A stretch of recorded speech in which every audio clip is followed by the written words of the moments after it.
you can go at any time.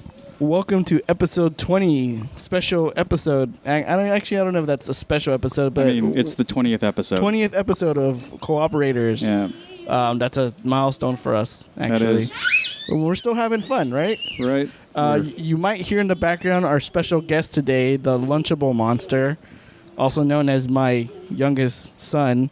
We're actually recording in my own domicile today because my own domicile today because of some unforeseen circumstances. Mainly, I got stuck with the kids. Right, so we're not going to do a live stream, but one of these days we'll do a live stream. Actually, I think we're preferring these on-the-road streams now. On the road streams are fun because you can do anything, but like editing-wise, it sucks for me. Yeah. I forgot. Always with me is Chucking Dice. Hey, how's it going? And Augmented Biscuits here. So, yeah, we got a lot of show today, a lot of stuff going on. Yep. Let's start it off with Destiny 2 Beta. Destiny 2 Beta actually just started. For those of you who pre-ordered the game, the Destiny 2 Beta started on the 18th, which is on 18th, right? 18th? Was on Tuesday. Yeah, Tuesday. Is Tuesday the 8th? Was Tuesday the 18th? I believe so, yeah. Okay, it started on the 18th for those who pre-ordered, and then they opened up the beta publicly on Friday. So the Destiny 2 beta just consisted of one story mission, one strike, and 2 Crucible maps. This is actually the same demo that we saw at E3. There's a little more of a kind of intro video that they showed from the one they showed at E3, but for the most part, it's just all the same. I got to play it a few times over the week and actually yesterday. It looks really good. The gameplay's still top notch. They changed some of the gun configurations. You have a kinetic, an energy weapon, and like a power weapon. It actually kind of reminds me of the Halo games, which is not surprising since Bungie made the Halo games. But for the most part, it's the same Destiny you know and love. Visually, it looks great because they're no longer developing for the older systems like PS3 and Xbox 360. So this is pure PlayStation 4. And Xbox. Xbox One, and they revealed that they're doing a PC version, which a lot of people are happy for. Oh. Okay. But because they're not wasting resources on the older systems, you can tell a lot of stuff got tweaked visually, or the graphic. You got a little bit of a graphic overhaul, UI, things like that. But yeah, it was really fun. I am a little cautiously optimistic about the game, though, because it kind of feels like more of the same. It feels more like an expansion as opposed to a full-on sequel. Right. So that's what I'm kind of worried about. So I'm not going to purchase the game. I'm actually going to gamefly it and kind of see how it is. Is this... I mean, Destiny had a story to it, right? Yes. So is this just a continuation of that story? Is it will you, if you have a character from the original Destiny, will it hold over to the next game? Those are some great questions. Originally, when the first Destiny released, their whole big thing was that they were actually going to carry over your progress for every game that they created. Everything they do, right? But when they announced Destiny 2, they announced that they were not going to do that. They were going to start fresh, and I feel like it's. From what they say, the reason why they're starting fresh is because it's such a overhaul of a new game that they feel like they kind of want to get away from that. Right. Which makes sense because the first game was criticized a lot for story and just kind of being repetitive. So I think Bungie kind of wants to distance themselves from Destiny 1, but that kind of irked a lot of people who were fans of Destiny. Right. They're like, we wanted our characters to carry over, we wanted our equipment, so I can see the good and bad. So your stuff is not going to carry over. The only thing that's being carried over is your Guardian's appearance, so your character's appearance. And I wonder how they're going to explain where, your progress is not... we lost all our weapons. They actually explained it in the game. So the story mission, not to spoil it, but there's you... Fuck it, I just spoil it. Because they Spoilers. So essentially, the game starts off with you being at the last city that is guarded by the giant white sphere in the sky, the Guardian. Right. It actually gets attacked by a faction of one of the enemies from the first game called the Cabal. Their faction is called the Iron Legion, and they're supposed to be really fanatical and hardcore. And they show up, they attack you, they blow up the city. They blow up your vault. They blow up all your weapons. They blow up all your equipment. And you like left your knapsack right there, and they just blew it up. They just blew it up. They saw you try and comfort, and they blew it up. I mean, they blew up everything. They even blew up that picture of your cat. I'm picturing like a Monty Python thing, and like here's your weapons, and here's your weapon cache, and here's your vehicle. That would be great if they did like a Monty Python, like this, and then like here's your neighbor, and here's where your neighbor told us where you were going to be. It's kind of like, remember when Homer in The Simpsons, when they're having that mock fire drill, and he has to decide like which picture to take, and he takes the picture of himself in the hat, instead of like the picture of his family. Yeah.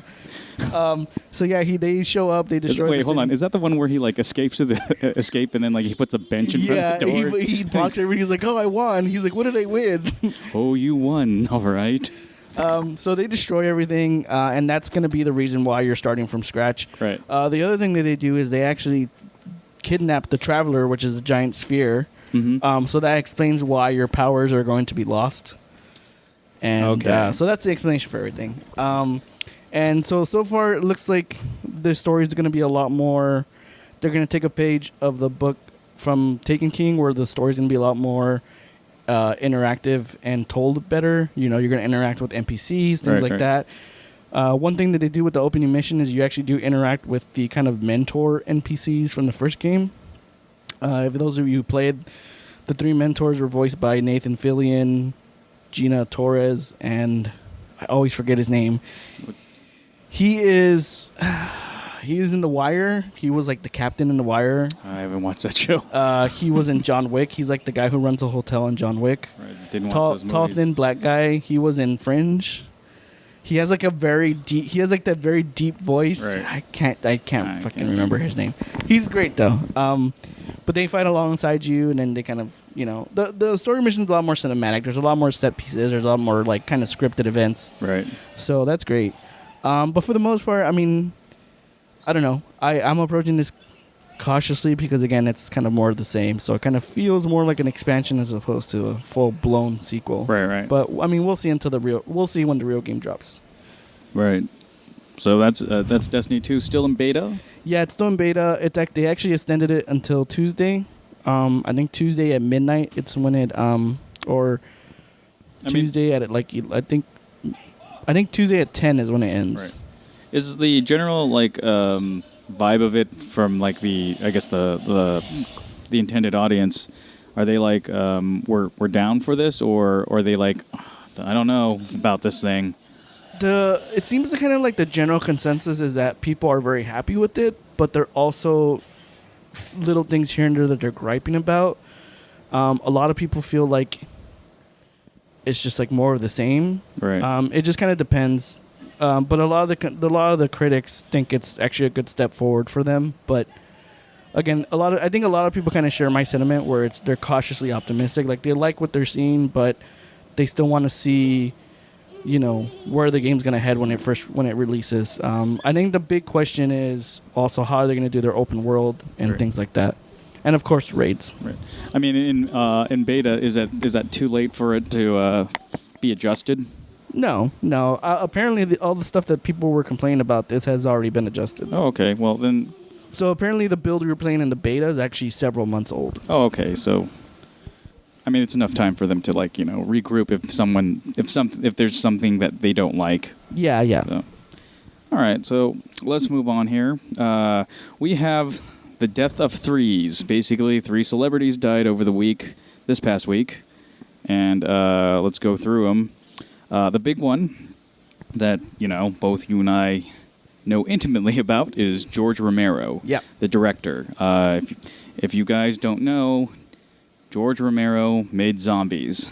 Basically, that's pretty much how I can describe him. He created the concept of undead zombies.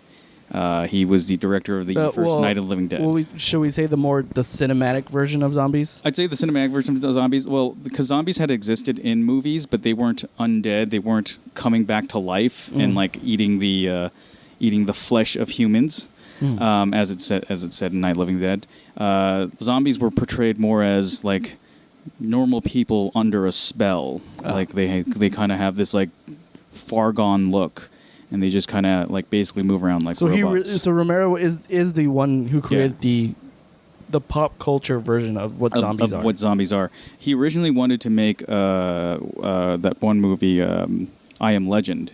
But I don't know. I guess he, for whatever reason, couldn't get the rights. So he decided to make his sort of own version of I Am Legend instead of like I Am Legend's vampires, as I recall. He decided to kind of create a version of that where they don't suck blood. They actually just eat people. They're cannibalistic, but they move around, just like the wandering homeless, I guess. Change. No offense to the homeless. Well, they're not listening. You never know. I see homeless people with cell phones all the time. Actually, I do too. That's so weird. And they always ask me for money. I'm like, well, why don't you cancel your carrier? No, they need money so they can buy more minutes to re-up on their phones. I know these things. We have so many people to call and such. So George Romero was a big one. Like this past weekend, I got together with a friend and we decided to watch, one of his movies that we hadn't watched before. It's his second movie, his follow-up to Night of the Living Dead. It's called You'll Always Have Vanilla, which is a romantic comedy that takes place in the late 60s and getting to the 70s because it came out in 1971. It actually stars Judith Riley, who plays Judy, the girlfriend of the little young guy that was hiding in the cellar. Not Cooper and his wife, but the other two. Basically, the hot one. Yeah, okay. The hot one. Aren't they the ones who? They're the ones who get killed when they crash into the the gas. The gas station, right? Yeah. So she stars in there, and there's actually a lot of people from Night of the Living Dead in that movie. The brother, they're coming to get you, Barbara, and they're horny. Yeah, that's that guy's in there as like a film director. I can't tell you what the movie's about. It's basically about a guy who has no dreams or aspirations. He just wants to, he doesn't know what he's going to do next, and he gets together with a girl who's, an aspiring actress. And then the guy finds out that he has a kid with a woman that he slept with a while back ago. And the woman finds out that she's pregnant. But the movie is very confusing, so I don't know if it was the guy who she hooked up with gave her the baby, or it was from some previous relationship. It's cut very oddly, and that brings me to a point that this movie is sort of it wasn't written very well. It was said that the writer was really lazy and actually left the shoot midway through, so they kind of had a mess in their hands anyways. And then if you kind of see his follow-ups to that movie, The Crazies, Martin. Some people love Martin, though. It's about a guy who thinks he's a vampire, or he might be a vampire kind of thing, and he's sort of a serial killer. Whether you like those movies or not, there are, little flaws here and there. They're in terms of editing maybe, or sometimes people not looking at the right direction. There's a scene in You'll Always Have Vanilla, or There's Always Vanilla. People looking to the right of the screen, and they're supposedly seeing balloons fly. But when they cut to the actual balloons, it's more if where their eye line is, it seems like it would be behind their heads rather than in front of them. So it's kind of a jumbled mess. But one thing I could say about George Romero is that those early movies, you could see the flaws, but you can tell that he was also learning too, because Night of the Living Dead is it's a great groundbreaking film. It's not perfect. There are little bits of errors and weird sort of types of editing. It has this very, I would say, documentary-esque look to it, very raw. But then, his subsequent movies were kind of the same. And then when you get to, Dawn of the Dead, you look at it and he's like, oh, now he knows what he's doing. Yeah. And that's when he, got together with Tom Savini, and they did, those excellent, gore effects that would continue to Day of the Dead and so on and so forth. How old was Romero when he did Night of the Living Dead? Night of the Living Dead, I would say he was 77 when he died. So Night of the Living Dead was in 1968. So 60, he was young. Well, maybe 18, 19, really young. Yeah. Yeah. Because you look at Dawn, and Dawn is really great. Especially like kind of like that montage they have of them, the whole greed montage. The greed montage and everything, and yeah, the consumerism montage, and it's great, and the effects are great. Probably I think one of my favorite scenes is when the other cop guy, finally turns and he rises up and his buddy has to shoot him. I always thought that was really great. No, that was a great scene. But yeah, you can definitely see things kind of like he gets better and better at his craft. Right. Were there any his newer things that you enjoyed? I was like one of the few people who actually did really like Land of the Dead, just because it had a lot of scope to it, and like I hadn't seen a lot of stuff come from George until that movie came out. I mean, I think the last film I saw that he did was Bruiser, which came out in like the mid '90s, and it's a very odd kind of Kafka-esque kind of film. That's not the traditional narrative, but it was actually a pretty slick film. But when Land of the Dead came out, I was like kind of waiting for him to do another zombie film, and I did really dig that scene where all those zombies were just coming out of the water, and then like even finding out like how much budget they had. They typically had a smaller budget than an actual like studio pick. Now George didn't like it as much because he did have like sort of meddling from producers, like the producers that come from like a studio and stuff like that. But overall, like I kind of really dug it because it was like, okay, I haven't seen him in such a long time. Let's see how he's improved, and I thought he improved a lot. I'm not saying it's the best, but I think when it came out, I just loved the look of it, and I loved that it was like an apocalyptic future. I loved Dennis Hopper's character. Zombies, they freak me out. Yeah, there was parts. I guess I didn't care too much about the way the zombies. I didn't care about the characterization of the zombies, like the way they evolved, how they started using guns and stuff like that. Not that I hated it, I just didn't care for it. Like it wasn't really my thing. It was something that it was like a holdover from Day, because in Day, Bubba, the zombie in there, started learning how to use guns and tape recorders and such. What I did end up liking Diary of the Dead, which actually, I love Diary of the Dead too. Yeah, I know a lot of people dislike that. I liked it a lot. And I especially love how annoying the main character was. Yeah, I think Romero did that on purpose. Like, you were really not supposed to like that guy. It was supposed to be a personality that very similar to a YouTube personality. Some people like him, but a whole lot of people might find him annoying. Yeah. I actually really like Diary of the Dead, and Diary of the Dead was the last of his newer films that I watched. Not a big fan of Survival. Survival is sort of a follow-up to Diary. Was Survival the one when it's like the two families and they're like feuding on a farm? Yeah, feuding on the farm. It actually has. Remember the part in Diary of the Dead where those army guys like come up to the main characters and then just steal all their stuff? Yeah, it's about that group. Oh, really? Yeah. Oh, okay. And you would think that would be a good concept, but it's kind of want to go back and watch those. I'm surprised those don't haven't come out on like Netflix or anything. Give it time. Yeah. I think they're all going to come back, and they're just going to come back and forth. I think Netflix is probably going to do their hardest to put it on there, and also Amazon will probably do their hardest to put it on their stuff. Yeah, but like for me, it's at this age. I mean, I don't know. I'm not sure if you would agree with me. At this age, it's kind of like the people we grew up with and the people we kind of like, admired in cinema and stuff. It's getting to that age they're kind of, not to sound more, it's going to sound morbid, but they're kind of dying off. So it was sad to see Romero. Well, George was, and like the next person we're going to talk about is the same way. George was one of those people who was so, always doing something in each decade. That's why he had the lasting impact. Yeah.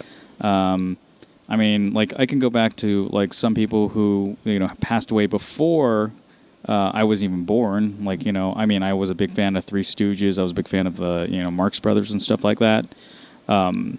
They're the only thing I saw of them were of their prime, because apparently when, they passed their prime, they weren't really as good. Yeah. Where George, like, always did something every decade, like, whether, good or bad. Like, he just was ready and willing to experiment. He was always working. Yeah, he was always working, kind of thing.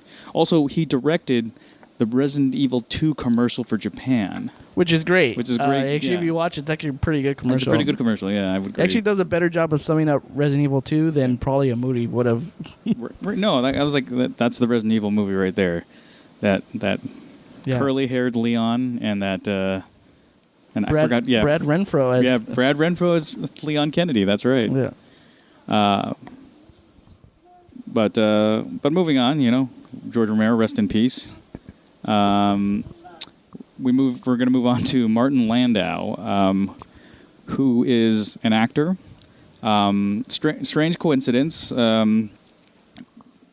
My friend from film school, he used to live in Burbank, kind of that area off like Hollywood Way and Victory. Mm-hmm.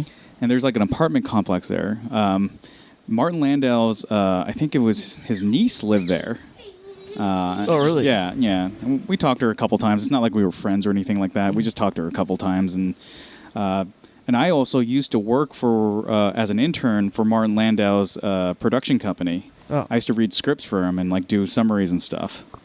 But that's my little connection. But if you don't know Martin Landau, he's in the 60s. He was really famous for a role he played in Mission Impossible television series. And yes, Mission Impossible was a TV series before a series of movies.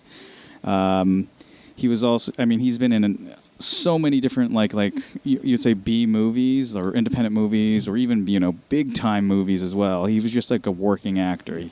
He was in a lot of stuff. I think the role that kind of made him really, really popular and actually almost, I think a lot of people thought he should have won an award for was his role in Ed Wood. Yep, playing. He was Bela Lugosi, right? Yep, playing Bela Lugosi. He was great as Bela Lugosi. Did he win a Golden Globe? I'm not sure. I think that was one of those roles where people thought it really should have gone to him. Yeah, like the award should have gone to him. Right. Again, one of the biggest snuffs. He had this way about him when he's acting too, and he even mentioned this is that how he was like portraying Bela Lugosi is that Bela squints while his is like his eyes are wide. Bela has a more commanding presence, where he has a more sort of mellow presence. Mm-hmm. So yeah, he should have won that award because he was basically doing the polar opposite of what he was doing, but also bringing to life someone who had passed away a long time ago. Yeah, he was also great, and I know he did have a small part too in Entourage. He was actually like a studio exec. He was, yeah. Yeah, he was like a famous writer, and his bit was actually really funny, and it was actually really good. But yeah, like I hadn't seen too much Martin Landau, but when you do, he's very one of those very recognizable actors. So when he does something, he did it well. He actually kind of reminded me of Christopher Lee. They did things when they did their parts, they were like fully invested, and they did as much as they could with what they had. Right. Yeah, he's a great actor. There's like so many things that I've seen him in, playing different types of characters. He actually has quite a bit of roles that he's portrayed prior to his death. I don't know if those projects were completed and they were done using him, but he definitely has more movies coming out, and this is how much of a hardworking actor he was. I think Romero also doesn't he have a movie coming out? I don't know if he was working on anything because at the time he was diagnosed with lung cancer like a while back ago. Sorry. But I'm not sure if he was like maybe working on his next project. I don't know what that would have been. He kind of fell off for a while after Survival. I'm not sure if he did another movie after that, or was intending to work on one. But yeah, I kind of feel like a lot of these, like Landau and even Romero, I feel like they fall in line with what the director of Phantasm was saying. Don, what was his name again? Don Coscarelli? Yeah, Coscarelli. There you go. I always forget his last name. How he's saying, nowadays, before you used to be able to like make films, cheap. Right. He's like, but now it's become so expensive because you have digital rights and things like that, and now you can't even break even. So I kind of feel like Romero might have been, maybe that was his kind of, lull or kind of absence. Maybe he was trying to get the money to create a film. Like, I feel Romero definitely would have fallen into that whole, like, kind of pit as well of how movies are made nowadays. Like, even the cheap stuff, like, has to still look good. Like you can't make movies look cheap anymore. Like even the cheap stuff has to look good. Like it may not.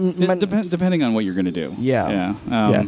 Like even Asylum movies. Yeah. I mean, they're notorious for making like knockoff movies, but if you look at an Asylum movie, like they still look pretty good. They look almost too clean, though. Yeah, and that's the thing is like even though they're supposed to be low budget, they still look clean and they still look professional. I mean, I find it strange though that like television kind of looks movie of the past, of like how I used to watch movies. Like it kind of looks like Pulp Fiction at times. Yeah, yeah, it does. But like now it's, I mean, it's still cinematic. But yeah, you would be correct. Features have like successful huge features will have millions and millions of effects and stuff like that. Yeah. Now, I mean, there are always alternatives. Like you and I, we love the Void. Yeah. And that has a big movie feel, but it's a smaller budget. Yeah. I think and it's great seeing stuff like that because it really is a testament to how people work with what they have. Right. I mean, definitely. Yeah. And at the last but not least, he just recently died. I mean, I don't really know of him a lot other than Home Alone, but he had a few bit parts. John Hurt died. He had a few bit parts. It's funny. When my wife told me he died, I was like, "Who?" I was like, "That sounds vaguely familiar." I actually thought it was John Hurt, but John Hurt actually died. Yeah, Heard as in listen. Yeah. He actually was in The Outsiders. It's this series that was on WGN about a bunch of like mountain. WGN, really? Yeah, it's like a series about like these mountain people, and it's in. I think it's set in Kentucky, but it's a bunch of people in the who live in the mountains who like. They're essentially kind of like, I wouldn't say hillbillies, but they're kind of like a tribe, kind of like a just really native tribe that lives in the hills. Right. And then in this county of Kentucky, there's a coal company who's trying to come in and mine all the coal, and John Hurt actually was he's like the CEO of the company, and he actually appeared in a few of the episodes, and his part was actually really, really good. He was good at being kind of like that aggressive CEO, but right. He definitely had that look. He was good at being the aggressive CEO, but at the same time, he wasn't like scary. Like he wasn't your stereotypical villain. He was like, okay, let's do what we have to do, but don't get the public. Try to get the public on our side, for things like that. So, he died, and that's another. The stuff I've seen him in, I thought he was actually great. Yeah, I mean, like I said, he probably wasn't a bunch of movies I saw, but he's just one of those faces where you kind of only recognize him when he suddenly is in the movie. And you're like, oh yeah, I forgot that he was in this. But yeah, I definitely remember him from the Home Alone. I guess it's the two movies he was in, Home Alone 1 and 2. 3 was like a completely different family, as I recall.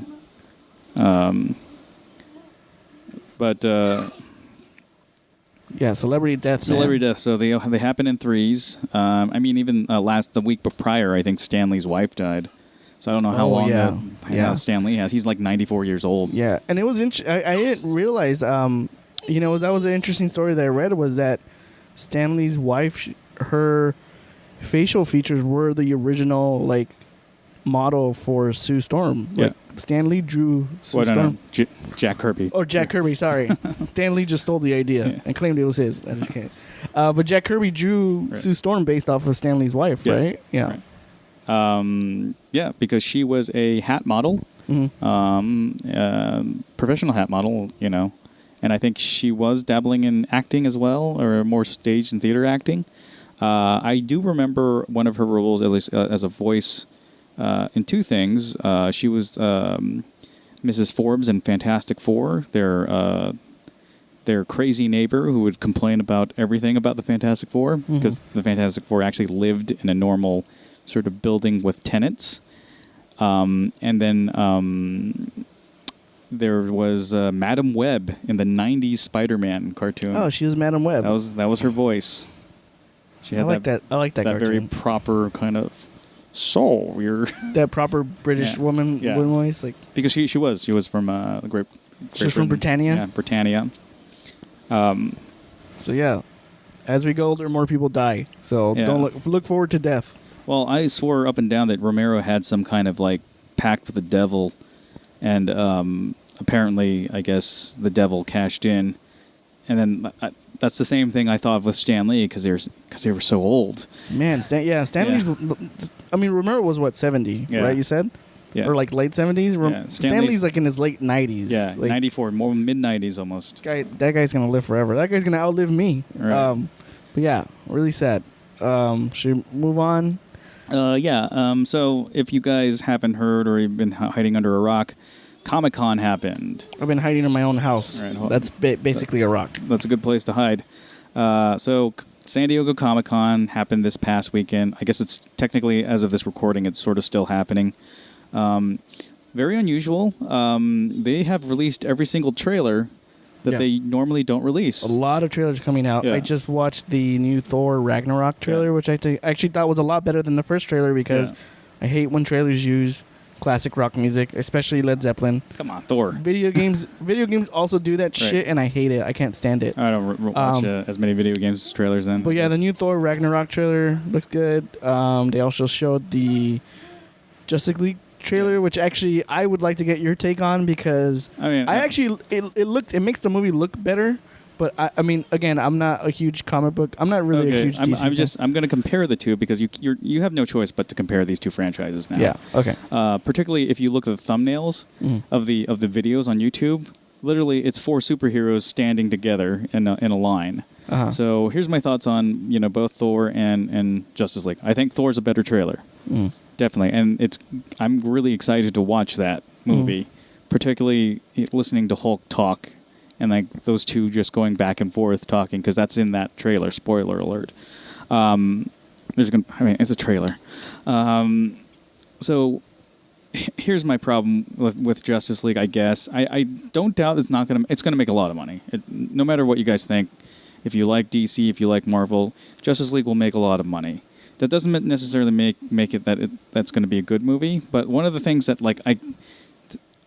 I had a sort of criticism against Justice League is that I have no idea what that story is going to be about. I don't think anybody has an idea what the story is going to be about. All I know is that there's a scary voice, and he's saying no Lanterns, no Kryptonians. I mean, they didn't introduce the Green Lanterns yet. So, but he's saying no Lanterns. But if you're a comic book fan, it's the Green Lanterns, and no heroes for anyone to protect. So, I guess this unknown menace is going to come in. That's a really bad way. Yeah, it's a really to introduce the storyline. Yeah, particularly when they cut the scene from Batman v Superman: The People's versus Justice. I like calling it that. The scene that actually did kind of foreshadow that. But unfortunately, it's not there. It's supposed to be Stephen Wolf, isn't it? Steppenwolf. Or Steppenwolf, right? He's got a magic carpet ride. Is he Darkseid's general? One of them, yeah. Okay. He's got a bunch of them. And that's the thing is that with that kind of build up D23 happened. That's the Disney conference. They've been peppering us with Thanos, and I'll say this: Thanos in comic book form, he is a ripoff of Darkseid. Even Jim Starlin, the creator of Thanos, has admitted that.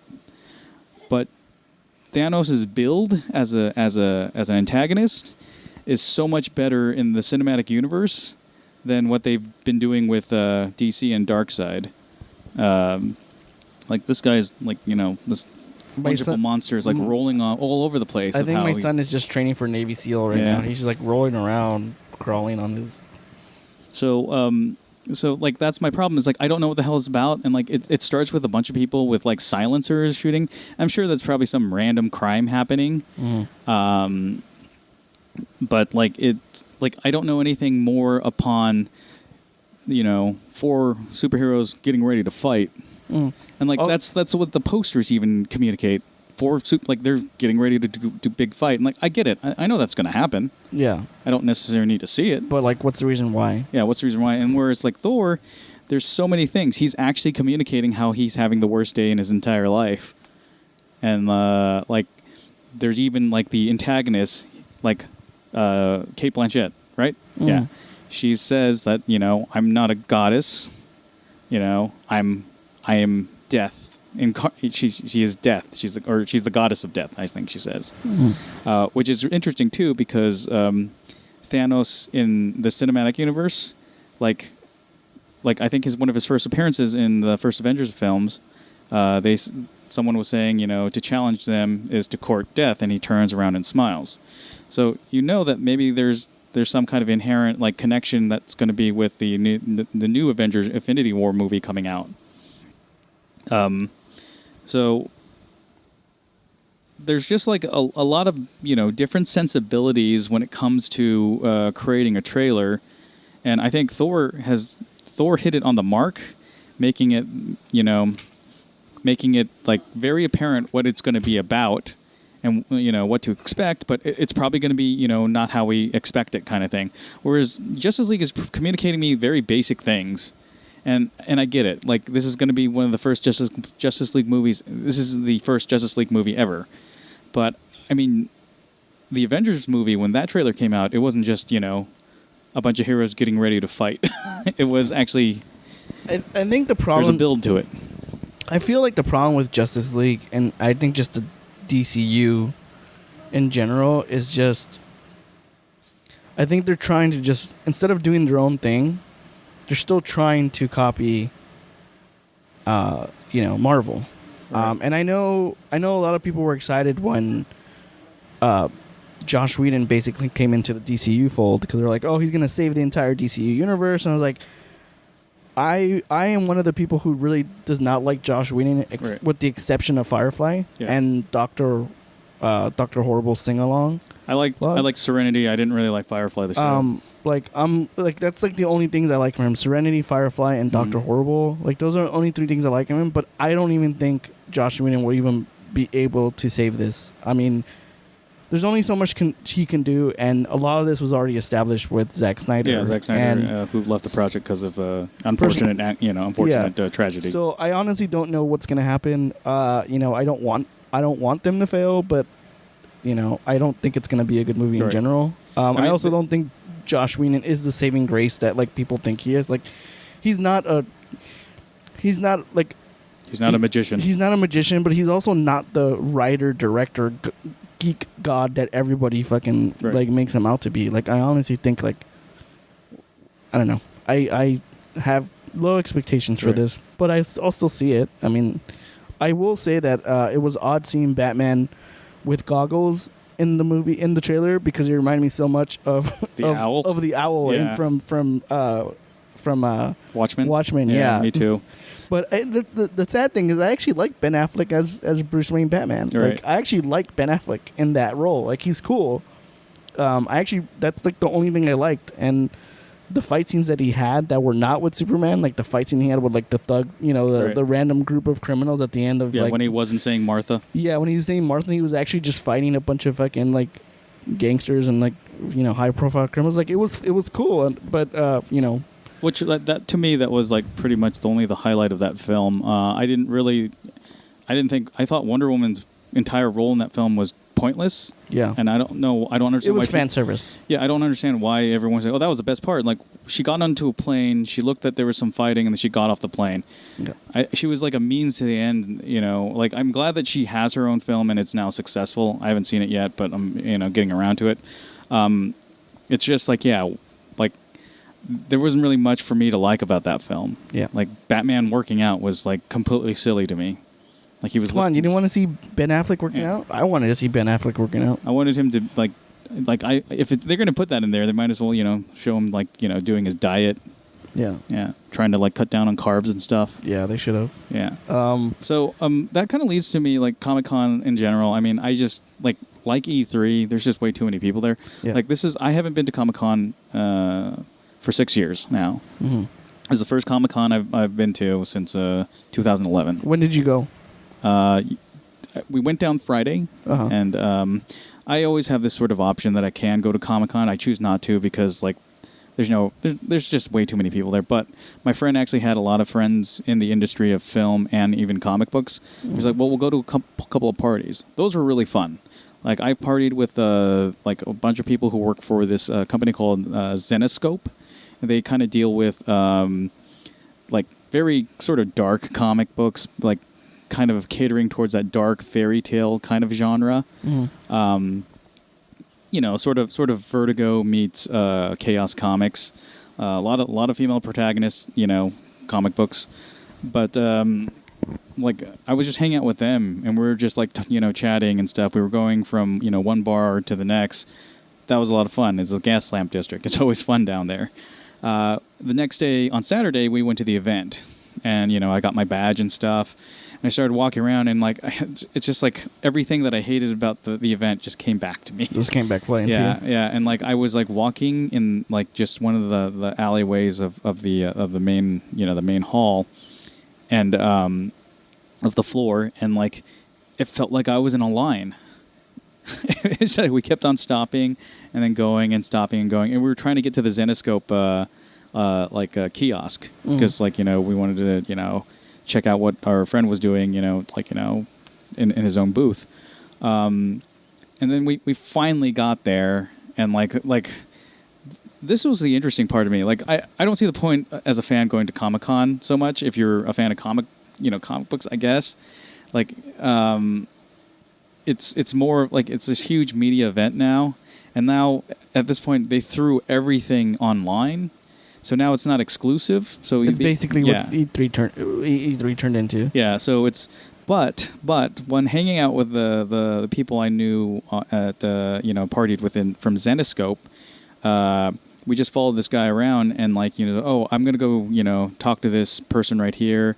She's kind of a representative of this model that we kind of want to use in our books, and then we're going to talk to this artist right here. He's got like a portfolio I want to look through. So that was actually a lot more interesting because that's the side of Comic-Con I've never seen. Like the business side. The business side. And like Zenescope is like, you know, it's a small independent company. It's not Marvel. It's not DC. And it was kind of neat to see, you know, what they did to, you know, network at this location. At the same time, they were also talking to people coming into the booths, you know, telling them about like, you know, their comics, and kind of showing them, hey, you can, you know, if you get this, you can get it signed, or you can like, you know, sign up for this contest and whatnot, and so forth. And they were, you know, doing contests all day. They actually had a gelato eating contest. I didn't stick around for that, but they went to like a local business that sold gelato. And apparently, like, they just, like... How did you not stick around for the gelato eating Well, contest? it was getting late, and we wanted to beat the traffic, because Comic-Con traffic is... That's pretty horrible. Yeah, it's pretty horrible. It wasn't bad when we left, but we could see the beginnings of really bad traffic. Yeah, my wife mentioned to me how she wants to go to Comic-Con next year. I'm like... And I just let out a huge sigh. It's like, 1, it's expensive. 2, no. 3, no. She will not like the heat down there. I mean, the Saturday was perfect, but I heard Friday was really hot. Yeah. Well, she has family who lives in San Diego. Oh. So her whole thing was, you know, we could go to Comic-Con and then essentially spend the rest of the time there with family. But I'm like, no, you don't understand. Comic-Con is really fucking expensive. Like, how much is it just to buy a ticket? I don't know. I never bought a ticket before. And it's one of those things where they sell out quickly. Yeah, they sell out quickly. You have to buy it, like, the day that it's over, the night that Comic-Con is over, they put the tickets on sale for the next year. Yeah, they put it on next year so that you can be in line to get the ticket. Yeah, it's expensive. So I would suggest maybe this. You don't actually have to go into the main hall. There are so many off-site things that happen around the Gas Lamp District. You could probably do that.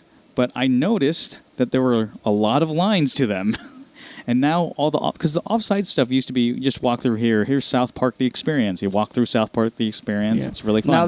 Now it's gotten so big that stuff has lines. That's a line. Which is actually was the same thing with E3 this year. There was a lot of stuff, like a lot of the indie booth, everything. There were so many people there because they started inviting the public that everything had a line. Like even the indie stuff that, you know, now they don't get, like, you know, to their credit, they have really good games and stuff, but they don't get as much foot traffic as the bigger publishers. So it was nice, kind of like a nice reprieve for a lot of the people who would go there, because it's like, oh, you know, we can see the indie stuff, we can kind of relax.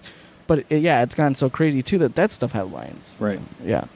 But I mean, that's Comic-Con in a nutshell. I loved like following the guy who was working for Zenescape Zenescope, sorry, and going around like talking to people and like seeing how his how he runs business and stuff like that. Yeah. It was very interesting. That stuff's cool. Yeah, because Yeah. it's the same thing with E3 as well. Yeah. Like that's cool that they have I always think those are like the best parts of that kind of business to be in. Is just like those backroom meetings where people get away from all the craziness and just have backdoor meetings where they sit down, relax, they drink, they eat, and they're just like, all right, we need this, what do you want to do with this, things like that. It was really hilarious too because like he was talking to like some professional cosplayers, and then like she was a very attractive woman. She came out and like was talking to him in like sort of like the beyond the kiosk. And then, like, of course, 9 million photographers just start taking me. And then she's, like, posing and stuff and smiling and then talking, posing and smiling. And then finally, hey, can we just go inside here? Let's just go inside here and talk so I don't have to take a picture constantly. Yeah, but it's nuts. I mean, it's nuts, crazy. Yeah, it's nuts. Yeah. But moving on, this is the last thing I would like to talk about here. And this is actually something Chuck and Dice and I were very excited about. Right. We actually did mention this on the last episode. Yeah. So, hell has frozen over. There is a Castlevania TV series. It's based on the video game, and it's actually really, really, really good. Yeah, and it's an animated series. It's not live action, but I actually think that's for the better. That is for the best. And it's based on Castlevania 3. The Curse of Dracula. Curse of Dracula, probably like the best NES version. I would say that. I'd say that's the best one. It's really, really good. I think them taking time. It's really short. It's only 4 episodes, but they took their time to kind of establish Dracula as an actual person, to flesh him out. They even established his curse. Yeah, they established his curse. Yeah. They established his character. There's going to be spoilers, guys. So, yeah. They established Trevor Belmont, and they established Sypha. And I think one of the cool things is and they make it so. I mean, it's so satisfying is that they established a church. Oh yeah, that was great. And especially great. just like the local church and just how they get their comeuppance at the end. It was like so satisfying. I mean, I honestly I was 2 episodes in and I text Chuck and Dice. I'm like, this thing is like the best fucking thing ever created. Because I binged them all in one night, and you can because it's not very long. Yeah, it's not very long. It's about would be a length of a normal feature. Yeah, and it does, it does end abruptly, and it does leave you wanting, or as Chuck and Dice said, hungry for more. I was like, I want more, and it's really funny too because if you play Dracula 3, The Curse of Dracula, or I'm sorry, Castlevania 3, The Curse of Dracula, they do actually start with this sort of like opening crawl. In the before the start screen, explaining how the church did not trust the Belmonts to hunt Dracula because of their sort of magician ways, and then finally they had to turn to him and stuff like that. They took that small sentence and they elaborate a ton on it. I think they did a very good job. I think, and this is going to be us really fanboying out about this because it's so great. Because we've been wanting this for a long time. Yeah, they did. I think they did such a good job, and this is the great thing. I gotta give it. Tip my hat to the producers and the writers and everyone. Yeah. They did such a great job of establishing, with very little material. They did such a great job of establishing kind of like the politics of the area, the setting, people's beliefs. Not everybody is a religious fanatic, but they kind of have no choice because they have that mob mentality. But also, it's like speaking up against something that is so well. Speaking up against something that is the norm will get you killed, and just because of the time period and things like that. And I think they also did a great job characterizing, all the players in the actual. They have Alucard in it. You guys remember him from Symphony of the Night, but he was also in Castlevania 3. That was actually his first appearance. Yeah, they did a great job doing that. One thing I couldn't stop geeking out over was Trevor actually jumping on clock gears in a clock tower. I was like, they have him jumping on. And he spoiler, he doesn't get wall meat. Yeah. He's not whipping candles and cash is just falling from the candles or anything like that. Although that would have been the cool thing. That would have been pretty cool. I want him to get the wall meat somehow. Okay. I guess he eats goat's meat, dried goat meat. So I'm figuring that's probably the equivalent. But I'd love to just hit him, and then there's like a plate of like meat there for him to eat. And I gotta say the voice acting was top notch. I mean, yeah, Richard Armitage does the voice of Trevor, and he does an excellent job. He's like this sort of drunk, like rogue type Trevor, he's hilarious. Which nowadays it's a little cliched, but I think he played it so well, and I think it was kind of an easy trope to do, where they have the kind of burnt out, like disenchanted, experienced vampire hunter, and then they have like kind of like this fresh faced, like optimistic newcomer. Yeah. And she kind of like turns his opinion on everything. She gets him to care, but it wasn't. I didn't think it was that cheesy. I actually thought it was actually. Right. I mean, it's a little corny, but it still was well done. And then they have that little man-boy vampire that appears out of nowhere. Oh yeah, which I thought was great. Their entire meeting was like, and their battle was great. And I gotta say that animation is top notch. It's very gory. Yeah. Very violent. Not for kids, guys. Yeah. And not only that though, I thought the action was great. Like just the fight scenes, like especially seeing Trevor use his whip.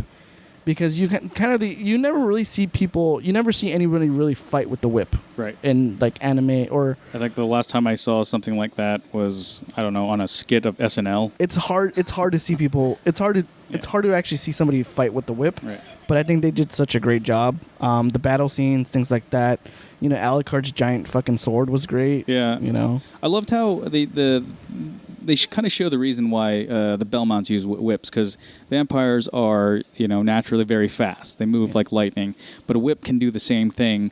So he was kind of doing it where like he was just like, instead of like, trying to strike at him with like a punch or anything, like the whip could just like instantly get to a location where that vampire's at. And it was one of those things where, if you ever see actually people use whips professionally, it's something like, if you see people, when people have like great mastery over it, they can control kind of the way a whip moves in midair or in mid kind of like swing. Right. So they did a really good job of that. I think they did an excellent job. Everything about this was great. I mean, I didn't really find nothing really bothered me. I will say the only thing that it might bother people, and I know that I've seen commenters saying this, like, they say it's really cliched, but honestly, it's like, it just kind of works. It works. I mean, it's cliched and it's like very predictable, but it was still really fun to watch. Yeah.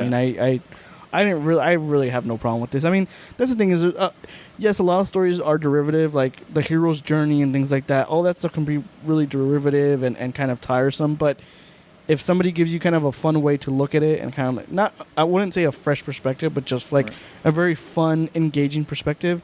I mean, sure, it's the same goddamn story you've seen over and over, but still, you still enjoy it. So you still enjoy it, and it's like in a setting that I kind of always wanted to see it. And I mean, I'm not really. Sometimes when people do something different, they do something so different that it's nothing like what you have before. And like Suicide Squad, like Suicide Squad, or like Silent Hill, or like getting back to video game movies. I mean, Resident Evil. Yeah. Resident Evil is nothing like the video game, and I would say it's new and different, but I wouldn't say it's good. Yeah. There are some things that you just need to follow, and I'm not saying that Trevor Belmont is like walking and he sees a bunch of torches, hits them, and then he sees the first skeleton and hits them. Mm. Like, it doesn't need to be exactly like the game like that. Yeah, they do need to put in some story into it and some human interest. And it's funny. What it got me actually really excited for their next project is because the next thing they're going to tackle is Assassin's Creed. Right. Which I'm excited for, because one thing I always loved about Assassin's Creed was the time period that they portray, as opposed to like the future stuff. The time period stuff that they portray, like the past and stuff, that always had a very interesting story. So I'm looking forward to that. After even because the movie apparently disappointed. I didn't. Yeah, I actually still need to watch the movie. I didn't watch much of it. I watched probably the first 15 minutes of it, and then the stupid Fandango app. Yeah. Just kind of crapped out on me. Yeah. But I'm interested to see how they're going to do the. I mean, if it's anything like the Castlevania series, I mean, I think it's probably going to be great. Which has been renewed, and it's been renewed for 8 episodes. Yeah. Which I think will kind of bring it to a close. And actually, the person and the person who wrote this Castlevania, Warren Ellis. Is actually a really good, writer. He's a comic book writer. He's famous for a Vertigo book called Transmetropolitan, which is very, very popular book. I haven't personally read it, but I've no friends who like read it, and they can't stop saying good things about it. Yeah. I've read like some of his Marvel stuff, and he's worked on X-Men. He's worked on Good writer. He's a good writer. I mean, he's a very violent writer as well, so it kind of works together with the.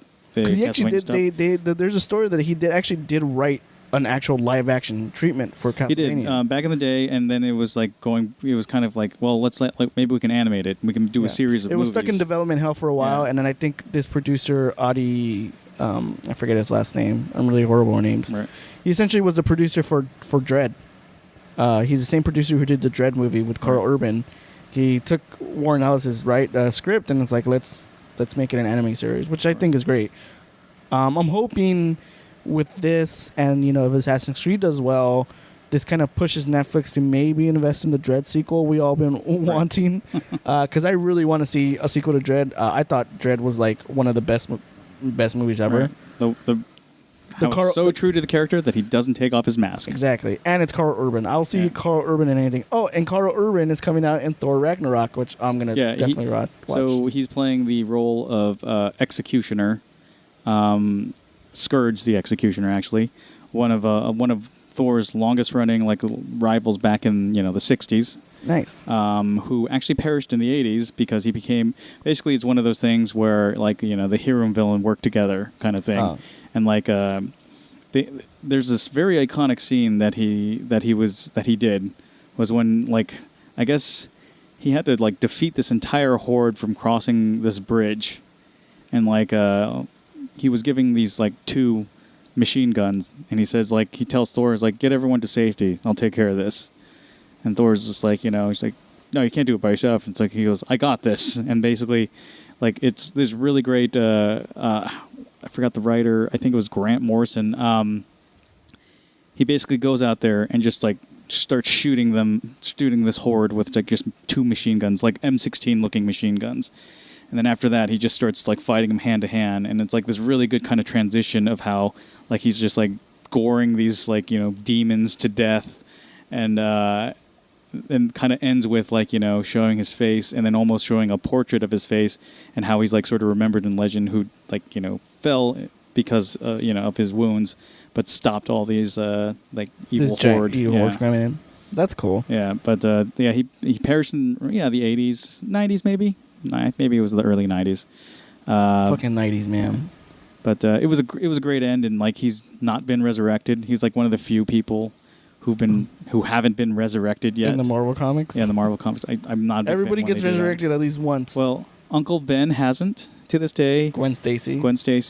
I want to say that Batman's parents haven't, in continuity.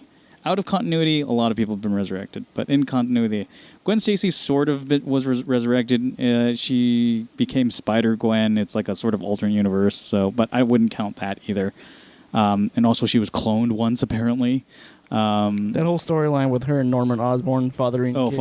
God, yeah. It's such a fucking garbage storyline. That was so convoluted. It's so creepy, too. Yeah, it is weird. It's really weird and creepy, and just really? Yeah.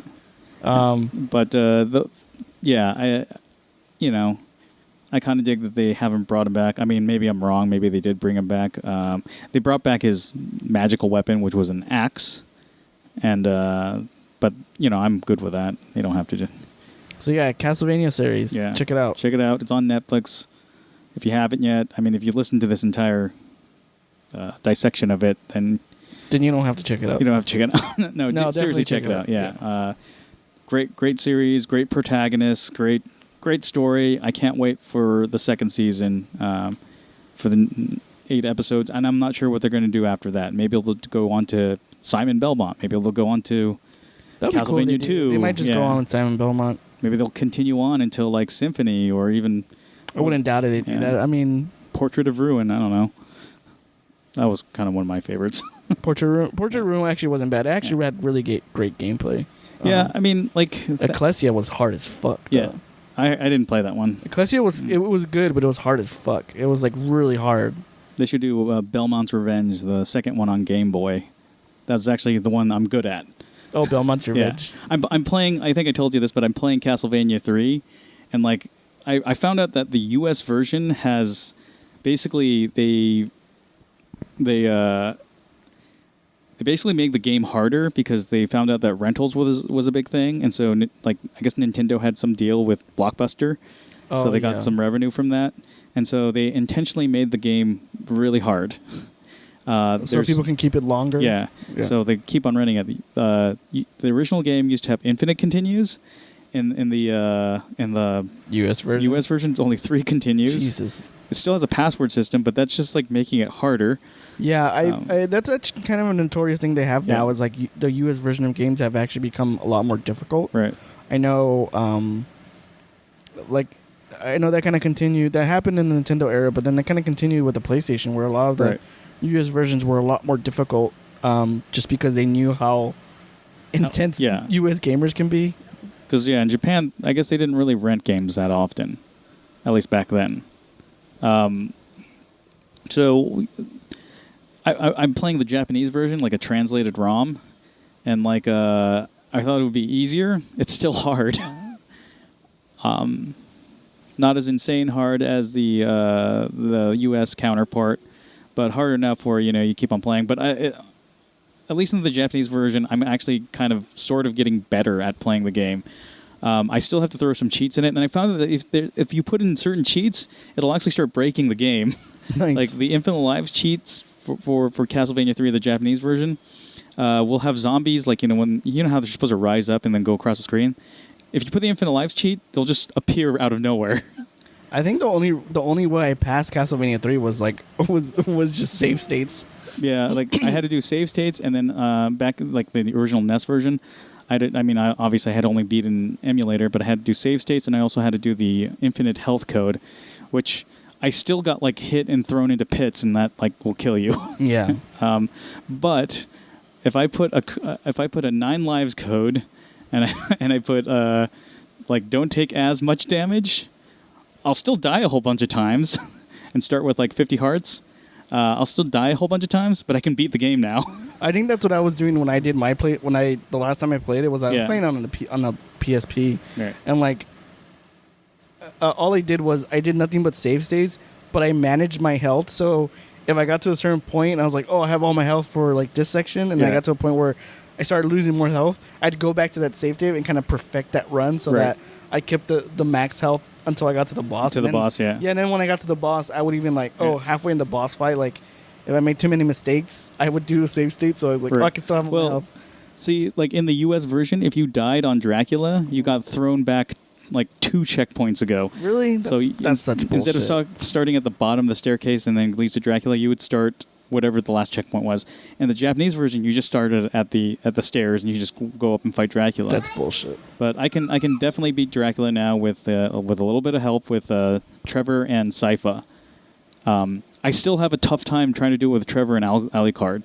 You think they're gonna show Grant? I think they're gonna do Grant, but a lot of I was thinking, okay, well, is Grant that one dude with the dagger that got killed? I don't think so, because Grant, I think when you first encounter him, he's like at least in the video game, he's like this beast kind of looking guy. Wait, which guy with the dagger that got killed? It's like he got his like eye cut out. No, I think in the game he's like a pirate, right? Yeah, he's sort of like a pirate looking guy, and like he's looking for revenge because he Dracula killed his entire town. So so you think turn him into a monster. Oh, so you think one of the survivors might get turned into a monster by Dracula, and then he joins their quest too? Yeah, so they have to defeat him, and then he'll join in the quest. And here's the other thing. Grant's way different in the Japanese version. In the US version, he just has a small dagger, so he doesn't have a lot of reach. The Japanese version, that broadsword that Trevor throws. I guess Simon did it too. Yeah. I guess people call it the dagger. I don't know if it is a dagger. It's like a short sword. Yeah, that's his natural attack. That's supposed to be his natural attack. He just has a ranged weapon that goes across the screen. Does he still climb walls in the Japanese? Yeah, version? still climbs walls. Because I remember my brother always wanted to use Grant just because he climbed the walls. And he's like, "Oh, it's so much easier to use Grant to climb." I was like, "Really?" I remember climbing walls being really hard. Well, yeah, because you have to hit the direction where you're clinging to and the direction you're going. So when you round a corner, that's for me it's really tough because I'll just fall. But if you're just like naturally climbing the wall, just like across, it's fine. You can do that. But I always had trouble with that. I think Alucard, like I like turning into a bat and just flying over things. Oh, I forgot you can turn. Yeah. I thought Alucard was just like shooting the fireballs. Yeah, you can still still does that, and he gets the upgrades. But my favorite thing was like turning into a bat and skipping everything that was in my way and like getting to. Because it's hard. And Sypha, I loved her spells, particularly the one with the globes that go across the screen and have that sort of homing ability. Yeah. But she could not jump she couldn't jump, to save her life, literally. Sounds like the fucking warlocks in Destiny. The warlocks in Destiny have me and Proto Man call it the Princess Peach jump, right? Where they like jump, but they float. Yeah. And it's like such a horrible jump because it has 0 height, and the way the mechanic is with their jump is, if you don't trigger the double jump immediately, you won't get that height and it fails, so you just float. So you'll jump, and then if you don't hit it again, you won't get that kind of like short burst up. Yeah. So you'll kind of just like jump and float, and it's a horrible jump. Like, yeah, hers is like she basically looks like a person jumping in a robe. Yeah. Not as high. Yeah. It doesn't get much distance. I mean, like at that point, I'm just using Trevor. I usually use Trevor for everything, just because he's like I didn't know this too, but like each of the characters have, in the Japanese version at least, they have a different like hit ratio. So some enemies can hurt them, but not as bad as others, and like it's all different for each character. Oh. Which is like sort of a weird take on how the original Castlevania was. Like at a certain point, instead of taking 2 hits, you start taking 4 hits. Oh. Goddamn Castlevania. Yeah. Actually, I played the Japanese version of that too. It has an easy mode. Why did we not get the easy mode? I'm like, I can get to like the mummies, and then I can get to Frankenstein, but I can't beat the Grim Reaper. I'm like terrible at it. The Grim Reaper's always the hardest fucking boss, even harder than Dracula. It's his, and it's also his hallway that like leads up to him. It has those knights that throw the axes. Oh, fuck those guys. And then the Medusa heads, which I hate the Medusa heads. Yeah. Like the flea men, I'm okay with because I can sort of get them, but Medusa heads I hate because they make me nervous. The clock tower in Symphony of the Night was like the worst. All right. Yeah, I fucking hated that, especially if you didn't have like the holy water.